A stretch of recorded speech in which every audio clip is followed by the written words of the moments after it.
On ira ensemble vers ce nouvel ordre mondial. Et personne, je dis bien, personne ne pourra s'y opposer.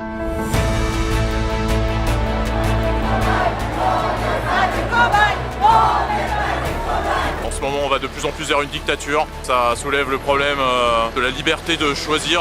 Je crois que notre génération doit savoir que la bête de l'événement est là. Il est temps de travailler ensemble à l'avènement d'un nouvel ordre mondial. Nous utiliserons notre pouvoir pour les rendre dociles et faibles.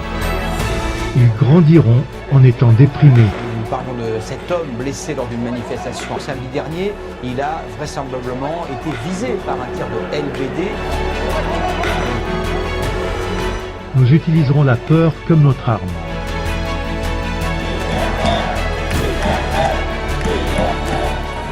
Je manifeste pour que chacun puisse librement décider en conscience qu'est-ce qu'il décide pour sa santé. Nous créerons des médicaments qui les rendront encore plus malades et qui causeront d'autres maladies. Nous mettrons en place un système monétaire qui les fera prisonniers pour toujours.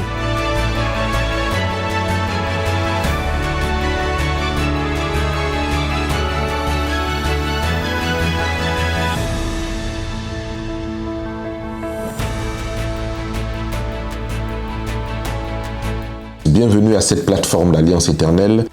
Nous sommes en train d'étudier le livre de Daniel verset par verset et nous entrons au chapitre 10 avec beaucoup de joie intitulé « Pourquoi les prières restent-elles souvent sans réponse ?» Si vous êtes nouveau sur cette chaîne, nous vous prions de vous abonner et de nous laisser un pouce et également vos commentaires, ce que le Seigneur aura mis dans votre cœur pour nous, pour pouvoir nous transmettre par nos différents canaux, par YouTube, par Facebook, par Instagram, de telle façon que nous puissions vous répondre, mais aussi par WhatsApp. Vous êtes aussi les bienvenus si vous nous écoutez depuis longtemps, que la paix soit avec vous. Et si vous voulez nous soutenir, d'abord par des prières, nous vous en remercions grandement, et également par des moyens financiers, parce que nous en avons besoin pour continuer l'œuvre. Les choses deviennent extrêmement difficiles et bientôt vous verrez ce que nous sommes en train de mettre en place pour vous.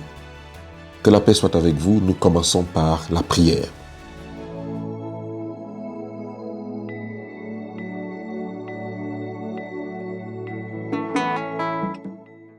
Notre Père qui est dans les cieux, nous sommes heureux de la grâce que tu nous donnes de rentrer dans le chapitre 10.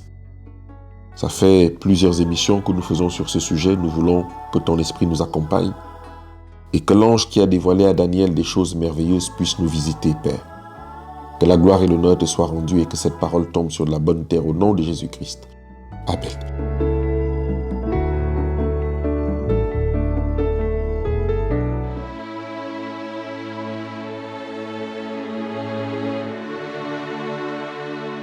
Pourquoi les prières restent-elles souvent sans réponse?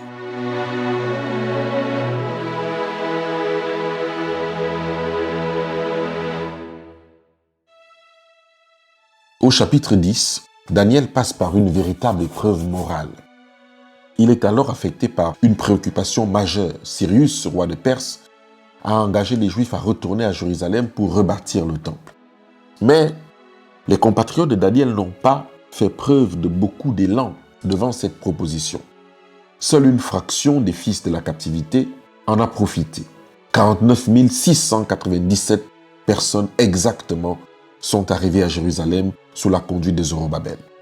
Alors beaucoup d'autres sont demeurés dans leur lieu de captivité. De plus, à cette époque, les adversaires des Juifs en Palestine ont fait cesser les travaux de la reconstruction du temple. Toutes ces inquiétudes jettent Daniel dans la prière, le deuil et le jeûne.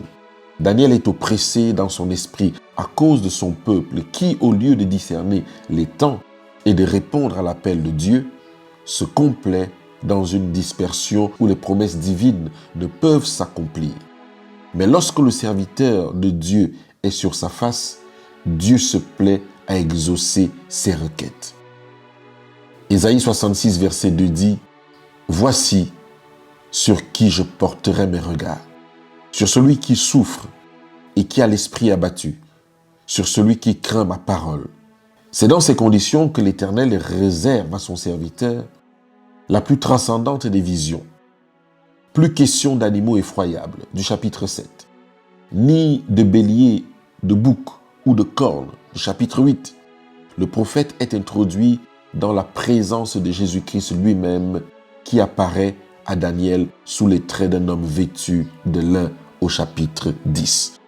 C'est ainsi que nous rentrons dans le premier verset du chapitre 10 qui déclare que la 3e année de Cyrus, roi de Perse, une parole fut révélée à Daniel qu'on nommait Beltsazar. Cette parole, qui est véritable, annonce une grande calamité. Il fut attentif à cette parole et il eut l'intelligence de la vision. Nous arrivons maintenant à la dernière vision de Daniel. Elle n'est pas comparable aux précédentes car, contrairement à ces dernières, elle n'a pas été donnée en symbole mystérieux, mais en langage clair. Le Seigneur est désireux que nous le comprenions nous aussi. Au verset 2 et 3 du chapitre 10, il est écrit: « En ce temps-là, moi, Daniel, je fus 3 semaines dans le deuil. Je ne mangeais aucun mets délicat. Il n'entra ni viande ni vin dans ma bouche et je ne moignis point jusqu'à ce que les 3 semaines fussent accomplies. » Le désir intense de Daniel de recevoir la lumière et la compréhension divine est manifesté par sa volonté de jeûner pendant 3 semaines entières. Il aurait à coup sûr jeûné plus longtemps si l'ange n'était pas venu à ce moment-là pour répondre à sa prière. Il ne s'est pas privé totalement de nourriture, car Dieu ne désire pas que ses enfants traitent ainsi leur corps. Le jeûne n'est pas un exercice destiné à réveiller Dieu, à attirer son attention ou à faire naître sa sympathie. La souffrance volontaire ne nous fait aucun bien.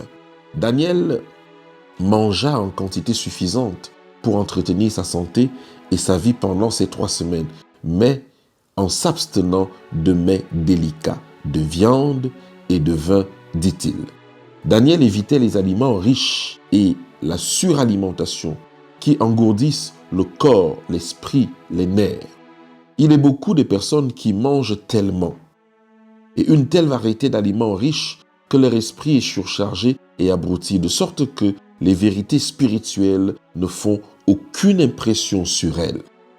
En ces derniers jours, Jésus nous a mis en garde contre le danger de la suralimentation et contre celui de manger de mauvais aliments. Dans Luc 21, le verset 34, la Bible déclare: « Prenez garde à vous-même, de craindre que vos cœurs ne s'apesantissent par les excès du manger et du boire et par les soucis de la vie, et que ce jour ne vienne sur vous à l'improviste. » En jeûnant, Daniel se mit dans la meilleure condition physique possible pour comprendre avec un esprit lucide ce que le Seigneur lui dirait. La sobriété dans le domaine de l'alimentation est récompensée par la vigueur mentale et morale. Ellen G. White dans Minister of Healing, page 308. Le verset 4 à 10 du chapitre 10 nous disent ceci. « Le 24e jour du premier mois, j'étais au bord du grand fleuve qui est Hiddekel. Je levai les yeux, je regardais et voici il y avait un homme vêtu de lin et ayant sur les reins une ceinture d'or. Son corps était comme la chrysolite, son visage brillait comme l'éclair, ses yeux étaient comme des flammes de feu, ses bras et ses pieds ressemblaient à des reins polis.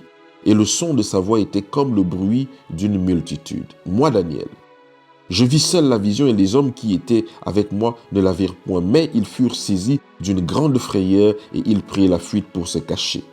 Je restai seul et je vis cette grande vision. Les forces me manquaient, mon visage changea de couleur et fut décomposé et je perdis toute vigueur. J'entendis le son de ses paroles et comme j'entendais le son de ses paroles, je tombai frappé d'étourdissement, la face contre terre et voici une main me toucha et secoua mes genoux et mes mains. Daniel vit ici l'éclat glorieux du Fils de Dieu, celui qui apparut aussi à Jean dans la vision d'Apocalypse 1, 14 et 16. La gloire du Christ était trop grande pour les compagnons de Daniel. Ils coururent se cacher. Ce qui était synonyme de mort pour ceux qui chérissaient le péché dans leur cœur était synonyme de vie pour l'homme qui avait humblement confessé ses péchés et recherchait le pardon. Pour ceux qui entretiennent le péché dans le cœur, la voix de Dieu est un tonnerre, comme ce fut le cas pour les gens auprès de Jésus, lorsqu'ils entendirent la voix du Père. Dans Jean 12, le verset 28 à 30, Pour celui qui recherche à suivre la vérité, sa voix est claire comme la voix de la multitude. L'ange Gabriel vint alors, toucha Daniel pour le réconforter. Il y avait de la force dans ce geste. De même, ceux qui demeurent en Christ fortifieront tous ceux avec qui ils entreront en contact dans leur vie quotidienne. C'est ainsi que le verset 11 et 12 du chapitre 10 déclare « Puis il me dit, Daniel, ô bien-aimé, sois attentif aux paroles que je vais te dire et tiens-toi debout à ta place où tu es, car je suis maintenant envoyé vers toi. » Lorsqu'il m'eut ainsi parlé, je me tins debout en tremblant. Il me dit, Daniel, ne crains point, car dès le premier jour où tu as eu à cœur de comprendre et de t'humilier devant ton Dieu, tes paroles ont été entendues et c'est à cause de tes paroles que je viens. La Bible ne dit nulle part que les hommes doivent rendre un culte aux anges. Ils ne sont pas des dieux. Lorsque Jean crut qu'il devait s'incliner devant l'ange pour l'adorer, ce dernier lui défendit formellement en disant, dans Apocalypse 19, verset 10, « Garde-toi de le faire. Je suis ton compagnon de service et celui de tes frères qui ont le témoignage de Jésus.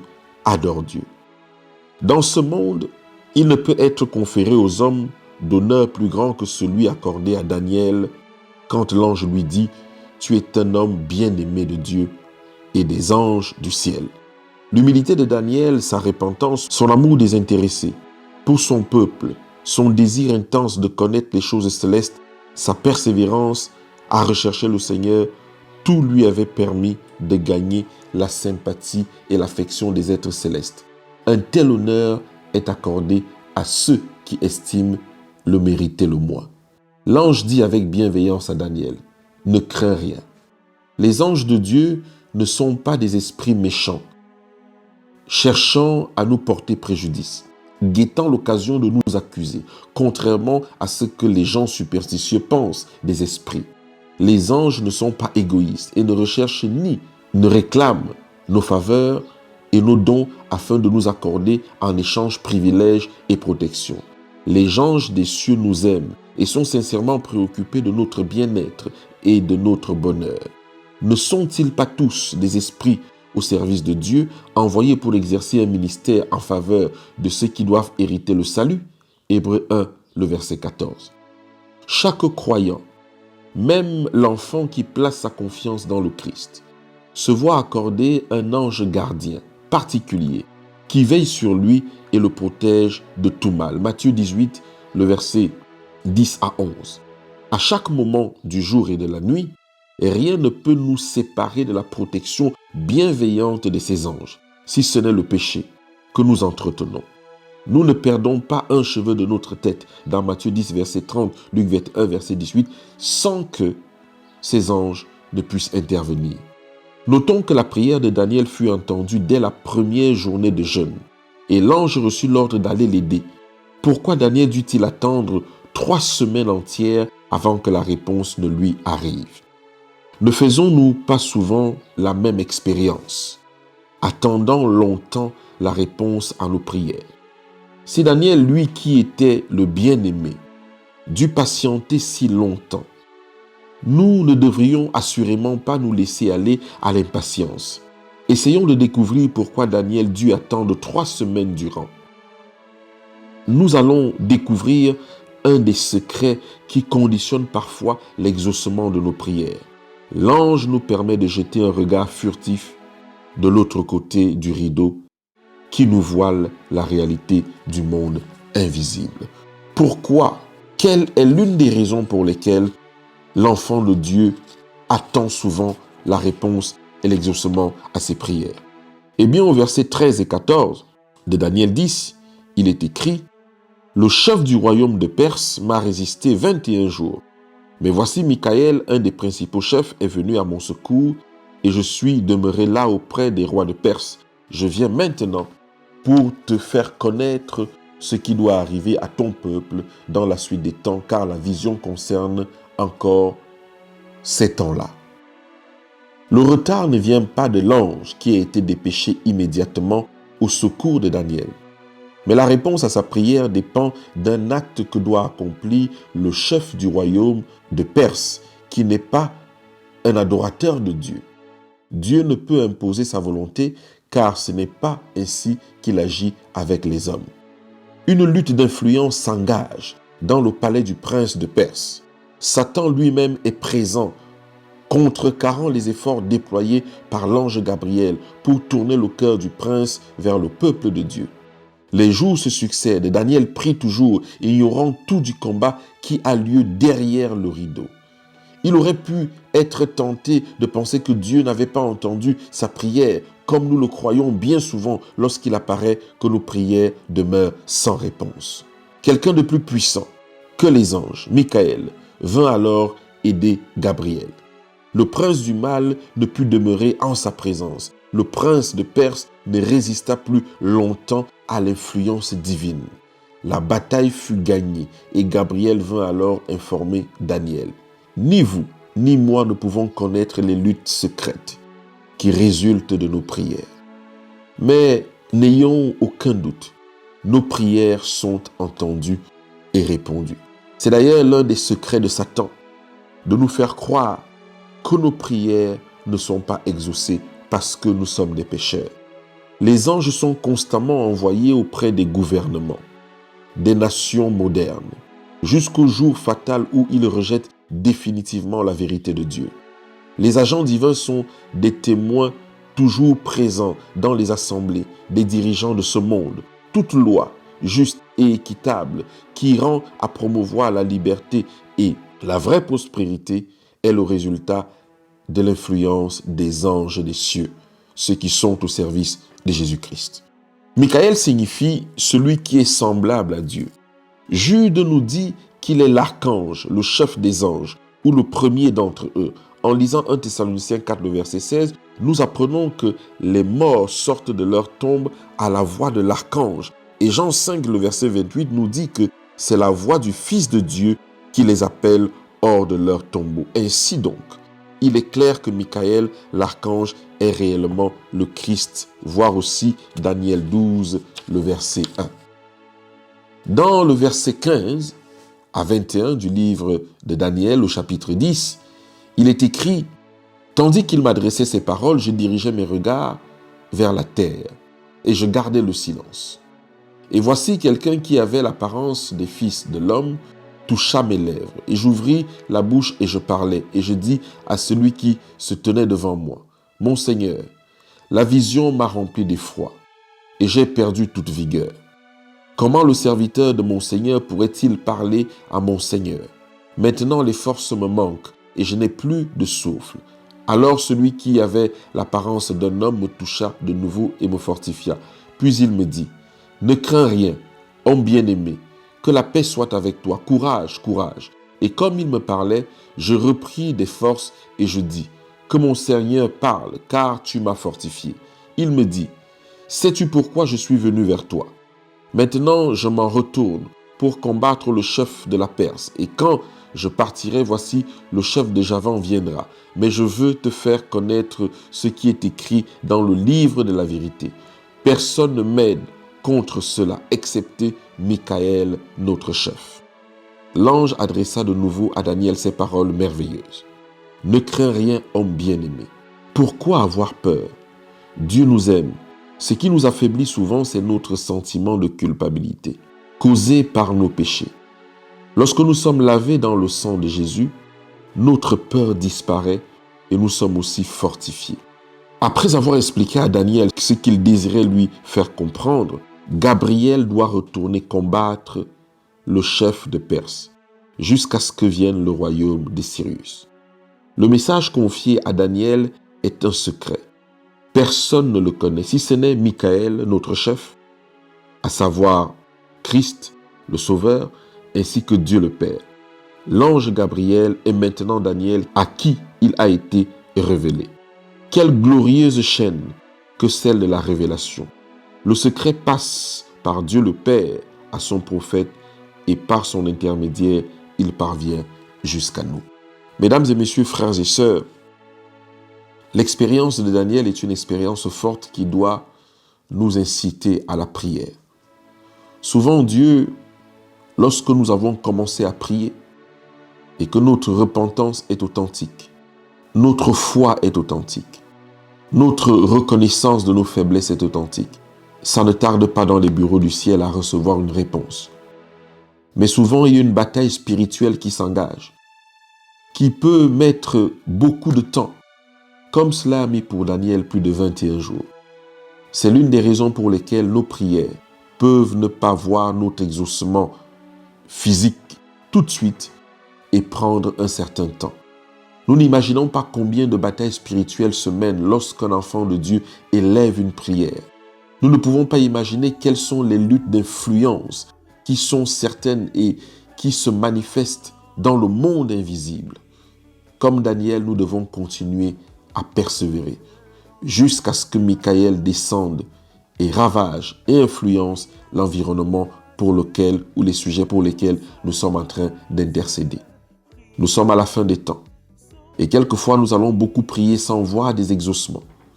Que Dieu nous donne la persévérance de Daniel, que Dieu nous donne la force de Daniel pour que nous ne doutions jamais que ses promesses s'accomplissent toujours et que sa parole ne retourne pas à lui sans avoir accompli ce pourquoi elle a été commandée. Que la paix soit avec vous. Nous nous retrouvons au chapitre 11 la semaine prochaine. Que Dieu vous bénisse et à bientôt. Seigneur, pour l'éternité.